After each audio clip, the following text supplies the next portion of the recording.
from 2 Corinthians.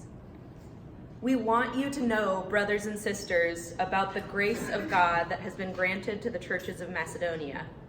For during a severe ordeal of affliction, their abundant joy and their extreme poverty have overflowed in a wealth of generosity on their part. This is the word of the Lord. Thanks be to God. All right, I'd like to welcome up our fine panel. We're all going to come up here. And we are in the midst of a season of just appreciating our community. And for me, it's been really fun because I've talked before about how we can become as nuanced and thoughtful and skillful in our encouragement as we are in our criticism.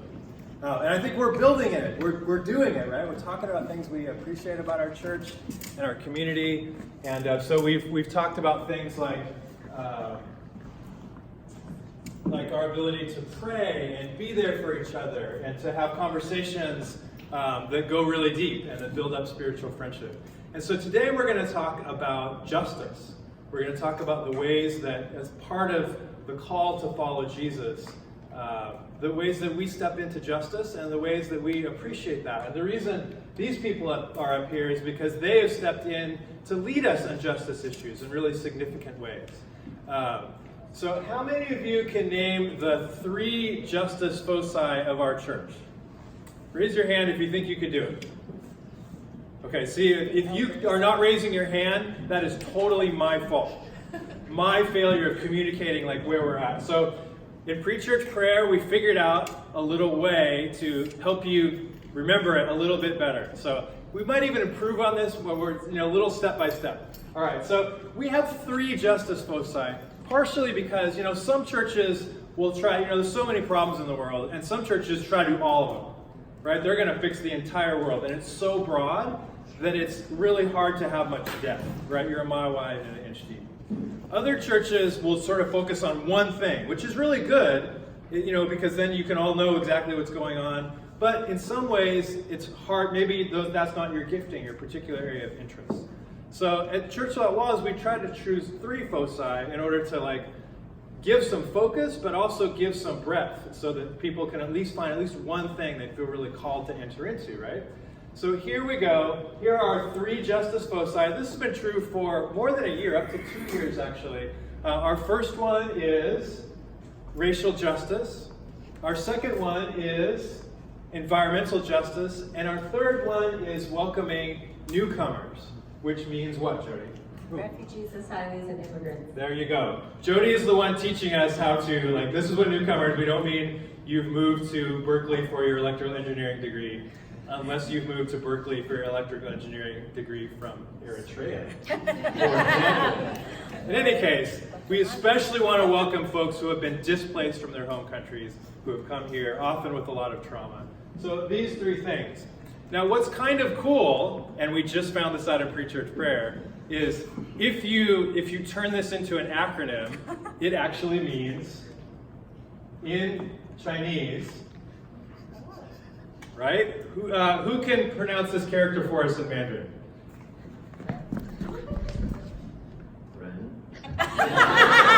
Which means? Person. Yes. Human. So part of what God has called us to do in the gospel is to embody a new humanity. The sense of there's this broken humanity of sin and injustice. We've created over time these awful systems of injustice. And so part of the good news of the gospel is that Christ has come to break those structures and to invite us as the church to be the new humanity and to live that out. So there you go. Race, environment, welcoming newcomers, all these 3 things. So because these folks have been leading us in various ways, and because they really appreciate ways that we've stepped in justice, and I would say it's really important for us to just remember from time to time. And that is why we have even the scripture that we read. If we could put that up again, Paulina, real quick. This is a story. This is Paul speaking to the early church. This is one of my favorite texts. I keep coming back to it because this was a huge justice focus of Paul's. He was very concerned about the poor in Jerusalem who were literally starving from a famine. So as he traveled around preaching the gospel, he would collect money from them. And so he tells this story of this little community. It's a little poor community, that's what we know, in Macedonia. And he was not even going to ask them for money because they were poor themselves. But what they actually came up to him and said, hey, we hear there's this thing, we want in. And they gave him this donation. He was like blown away. He's like, you guys are poor, like, why are you so into this? And it didn't make any sense. And so what he said is, this desire to step into justice, even when it's hard, even when you yourself are trying to survive, is grace. And so he's like, I got to tell this story of grace. And so I think we ourselves also have many stories of grace. And in many ways, we are a Macedonian. And so we just want to take some time to encourage you and to sort of point out stories of grace that we've experienced as we as a church really decide to not turn away from some of the hardest injustices in this world as we sort of step in to God's invitation to be new humanity, and as we do that sustainably with grace. So Tim, would you kick us off? Actually, Dad's got it. Okay. We thought we'd confuse everyone. So I'm Deborah, and I need to stand over here so I can. So I'm going to take you back a little ways. So I started with Church Without Walls when we were meeting in a home about 21 years ago. I left another church that was doing some really good things within a small group of people in their 20s and 30s. But I was looking for a church at that point that was doing something. So a little history for myself. I grew up in the church. I'm a pastor's kid. I grew up in the Central Valley. And the churches that I attended, everyone looked mostly like me. They may have had brown eyes. They may have had dark hair. But otherwise, they looked like me.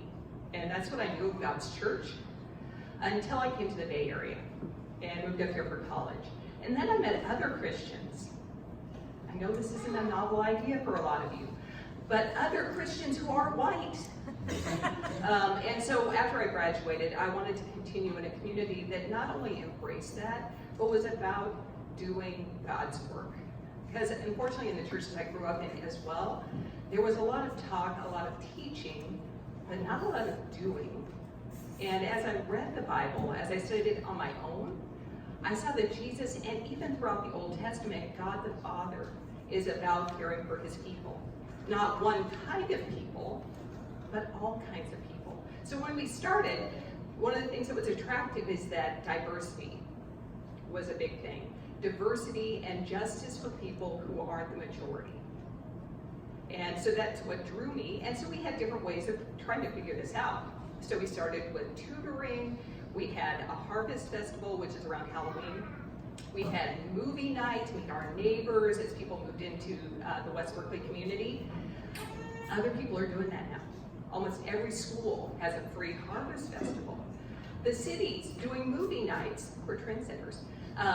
But as we moved away from that, and in some ways, I wonder if the vision, like for me, doesn't look exactly like we thought, but we keep going. And that's encouraging to me. So it's changed. If you've been here for a little while, we don't do Harvest Festival anymore. So you're like, what is Harvest Festival? It was a free, safe place for kids and all that during Halloween.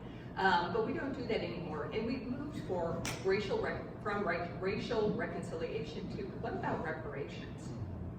We've moved from even though getting to know our neighborhood is really important, and getting to know our neighbors, to what about the bigger systemic things that are going on? So there are other things that we've moved into there, but I'm encouraged that we are still doing that we are still way more diverse than the churches I grew up in. Yeah, I'm going to kind of echo a lot of what Deb said. I think that the thing that has been, and I'm just going to say it, I think we deserve to pat ourselves on the back. The thing that's been most impressive about Church Without Walls is our continued efforts to press in and mature in how we approach racial justice. Again, when we first started off, we were very personal relationship focused. A bunch of people moved into West Berkeley because at that time West Berkeley was predominantly African American, low income African American and Latino, and so we thought we wanted to move into those neighborhoods. reconcile, have relationships that reconcile racial relations between people of color and people of non-color, white folks. And I think that, we made a lot of great connections in doing that. We made a lot of important, built a lot of important relationships based on that model. But after a while, not only did the area start to change, but I think we started to look at the bigger picture. That while we might be able to build relationships or help folks in a personal way move past the systems and structures that keep them oppressed, what about those systems and structures that keep them oppressed, right? Because we can teach you how to fish, but if the system is drying up the lake, then it doesn't do you any good. So we got to deal with that system.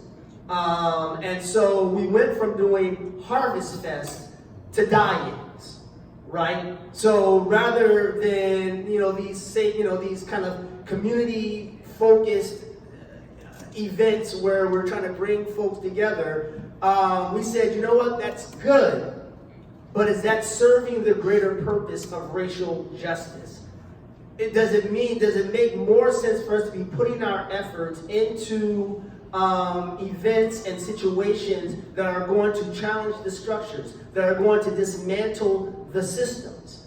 And so we matured into acts of protests. We developed relationships with organizations that were actually out there doing the work of dismantling racist systems and structures, working with pastors Mike McBride and his brother Ben on the work that they were doing, working with the Poor People's Campaign, going up to Sacramento and standing outside of the governor's office chanting and singing and saying, we have problems of racial injustice here in California and we need you to be listening to that.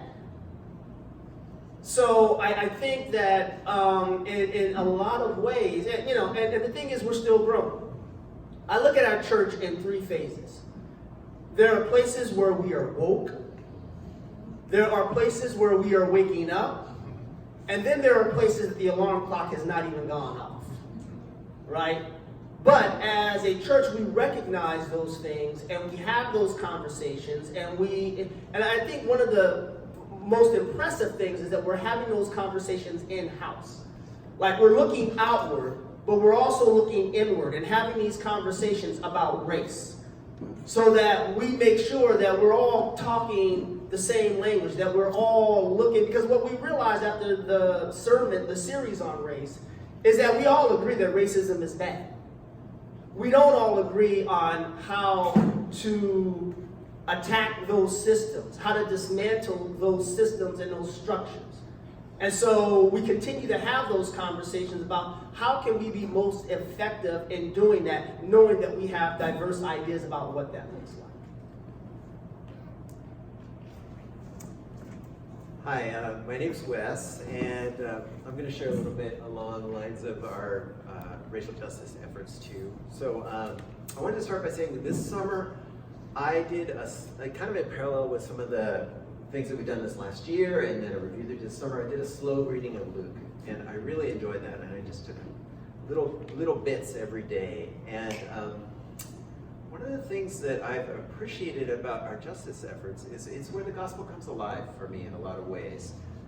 And I think about all the themes in Luke, and there are lots of them that, like, it could feel like every day I get a little nugget that felt relevant, and well, when you find life is you lose your life, and God, Jesus believes in restoration and all these kinds of things. But one aspect recently that I've hit that really stuck out and kind of speaks to me a little bit about how we do justice, and what excites me about how we do justice is Jesus' sense of family, and so if family and friends, and if it tends to be in our culture, when we have a big life event, you say, well, I'm glad for all my family and friends who are here to support me, right? How many times have you heard that?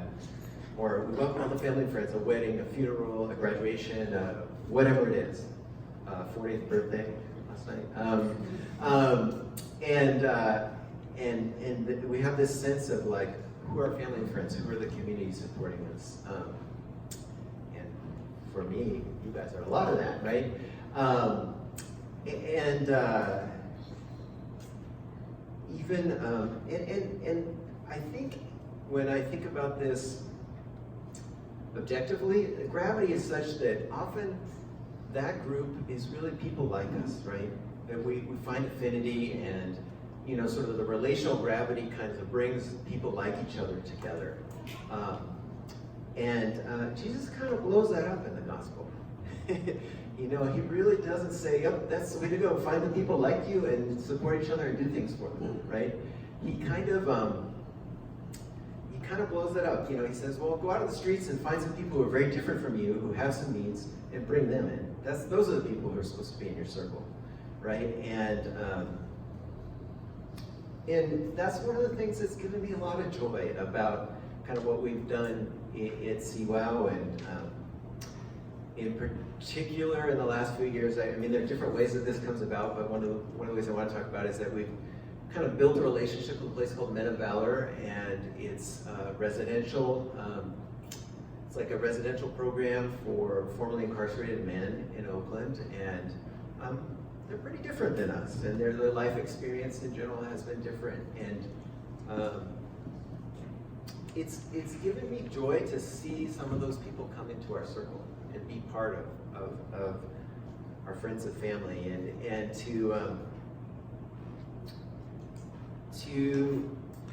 I think to begin to see us, you know, showing care, respect, listening, interaction, appreciation for each other, all those kinds of things that you might do when somebody was in your friends and family circle. And to begin to feel like, well, their needs are a little bit our needs, right? The bears that are facing are things that are on our hearts now. And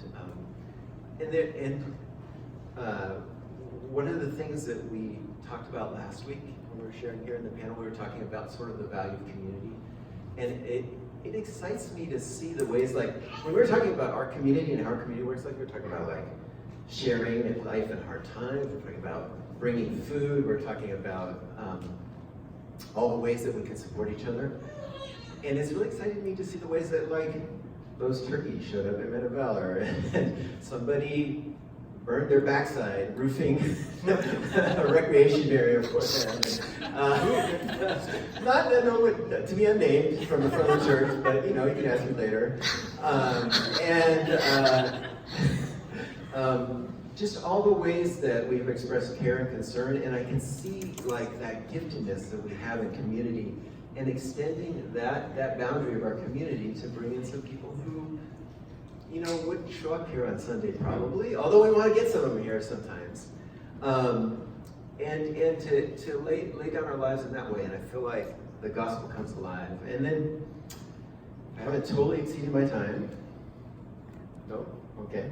I will, just one more thing I want to say is, I think in the work that we've done, especially in our life group and other places, I've noticed that there are a couple kinds of people roughly when it comes to justice, right? They're like the service people and the advocacy people. And I think everybody needs some of both. And in our life group, we definitely have that kind of like, I naturally go to advocacy because I'm going to fix the system, kind of like Tim said, which is super important. Or I naturally go to service because I just know how to relate to an individual or whatever. And it's I think they both stretch us. You know, they each side kind of stretches us in a way. And if I think about the 10-second version of some history that affected me in the 80s, we had some policies that were kind of like tough on crime, 3 strikes you're out, and those were super popular, and they're popular broadly in America among a lot of different groups of people. And it turned out those policies really sucked. and even though they were widely accepted, even in communities of color and poverty in the beginning, they really didn't work out well for communities of color, and they ended up incarcerating large portions of those communities. And it took me a long time to figure that out because I was relationally distant from that. And I think relationship informs advocacy in that way. And I think if I had had more of those people in my circle, I would have understood better that we're doing the wrong thing. You know, and now, you know, whatever, now we're taking some steps back, and maybe even some Republicans care about that kind of stuff too.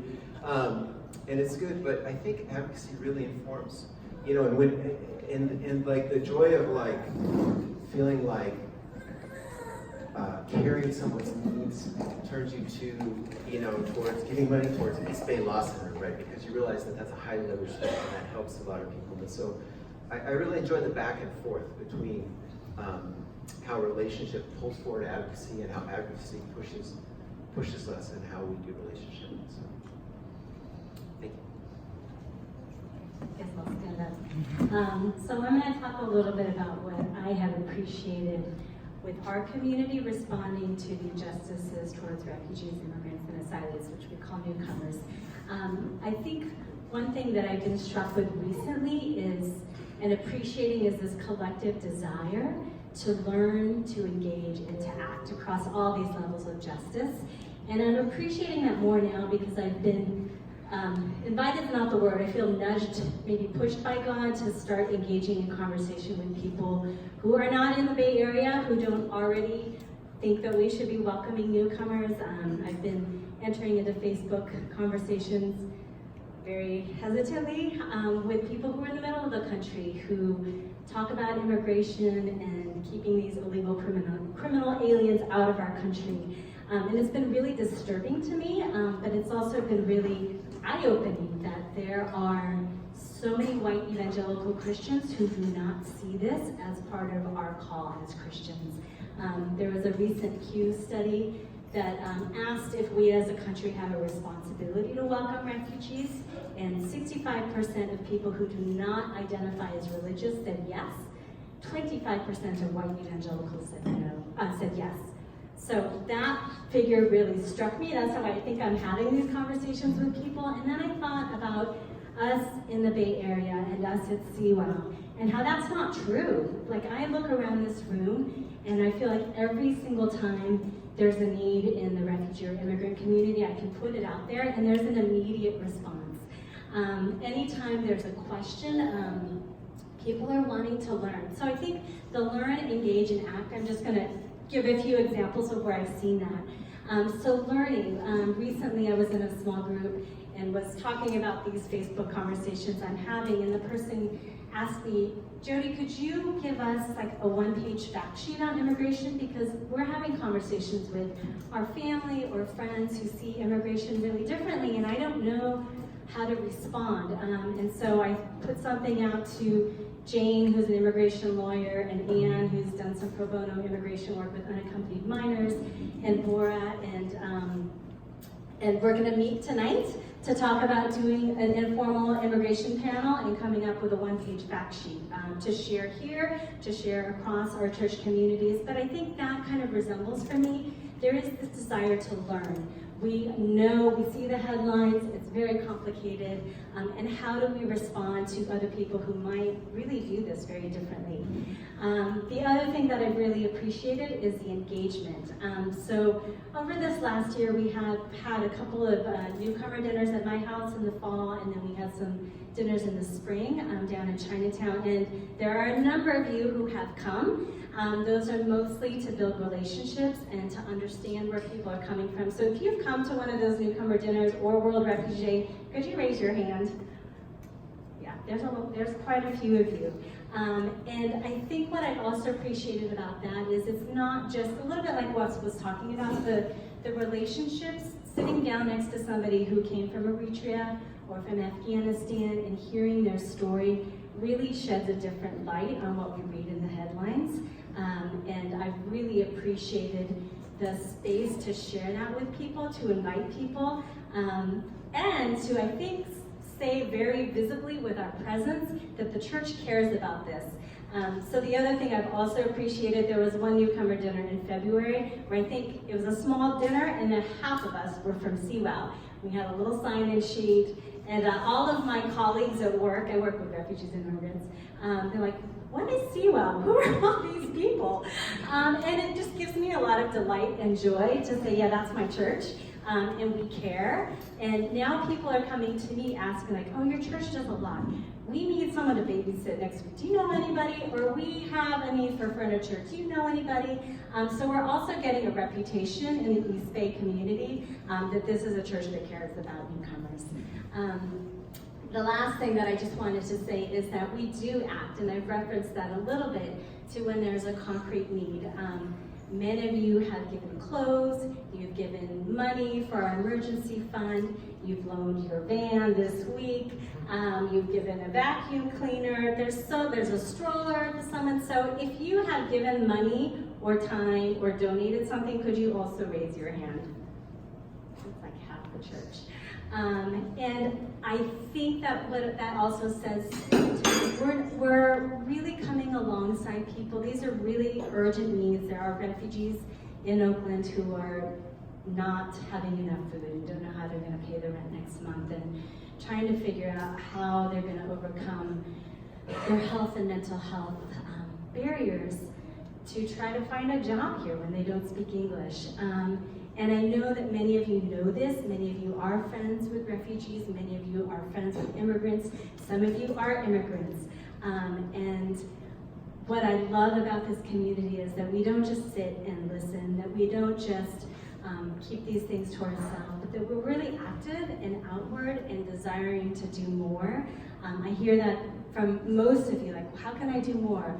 What do we do about separated families? What do we do about these unaccompanied minors? There's just this collective desire, and it's wonderful to be in a bubble where I don't have to try to convince everyone here that this is important. You already get it, and that you're in to do this together. So I'm very grateful for this community.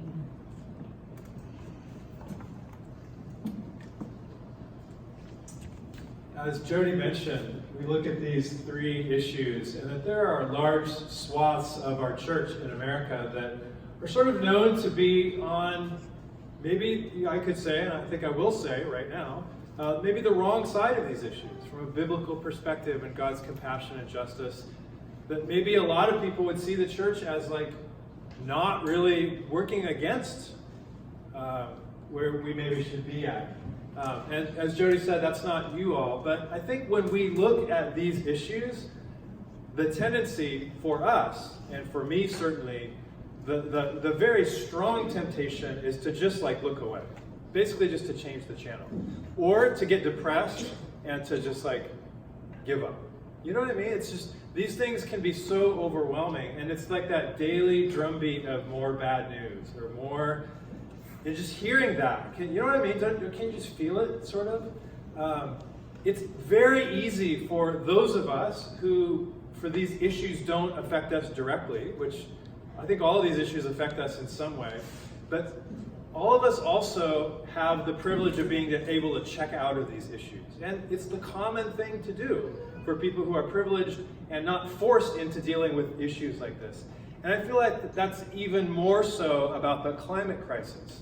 Like, of all the different ways that like Jody and I have like been involved in justice over the years, or that kind of we have, only recently have I come to realize like, oh my gosh, we're destroying the planet.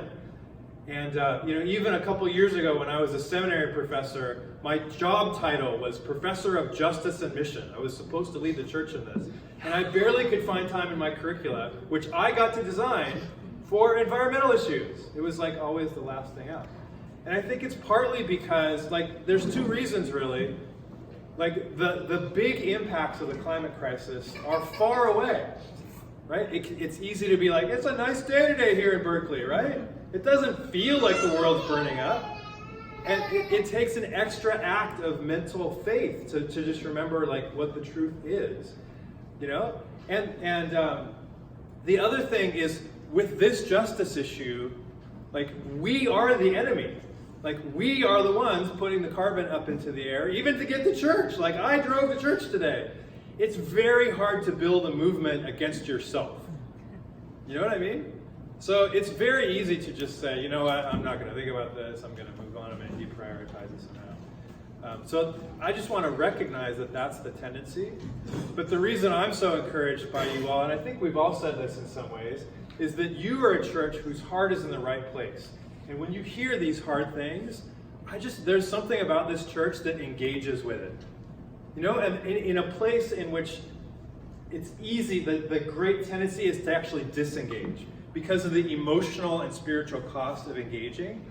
There's just some grace that we have, almost like those Macedonians. There's this grace that we have of just engaging. And it's powerful because I've been around lots of different churches and lots of different places.